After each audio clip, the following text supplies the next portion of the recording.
Welcome back to the 2 Minute Updates, the Bob Davis podcast. Well, there's a whole bunch of stuff going on. Let me see if I can remember it all.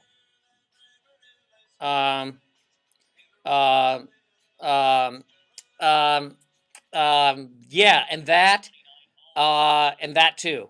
That's going to be what it is. Yeah, Rick Perry blew himself out of the water last night in the debate. We'll talk about the Republican debates. Actually, I thought Newt Gingrich and Ron Paul did a great job, and I thought that their comments were great at illuminating some of the key issues in this election. We'll talk about that. Joe Paterno got fired yesterday, and they rioted at Penn State last night because they're upset because their god was hung out to dry for his complicity, and there's no other way to put it, in protecting a child abuser, alleged child abuser. We're going to talk about that. My take on it, and I don't follow sports or give a damn about sports, and this is why.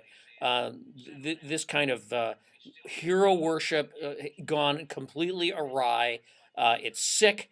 And Joe Paterno should have been fired as soon as this information came out. He should never have been given even a chance to retire. They should have summarily dismissed him immediately, and that's probably why they got rid of the president of the university, because he didn't do it. Instead of teaching people and giving them skills so that they can get into the workplace and be successful and improve the economy, sports is the business of college, and it's a giant suckhole, stealing money and causing this kind of problems. It makes me sick. I don't even know what to say about it. We'll talk about Joe Paterno today around 7:20, 7:30 at Twin Cities News Talk, AM 1130. Certainly talk about the debates. What else have I got on the list here? I can't remember, like Rick Perry.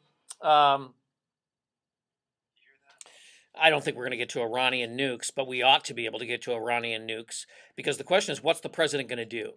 Iran is developing a nuclear warhead to put on a missile system that can reach 1,500 kilometers. It's a existential threat to everybody in the Middle East and eventually to Europe. And the only country in the world that can do anything about it at this point is the United States. Israel doesn't have the power to do enough sorties to really address this problem. It's only the United States that has the capabilities, although the Israelis do have bunker buster bombs. So we'll talk about it. I think this potentially has the capability to make the presidential race about foreign policy, particularly if Obama ends up starting a war with Iran before Election Day. Any question that he might do that in October of 2012? We'll talk about it. Twin Cities News Talk, AM 1130. Davis and Emmer coming up at 6 a.m.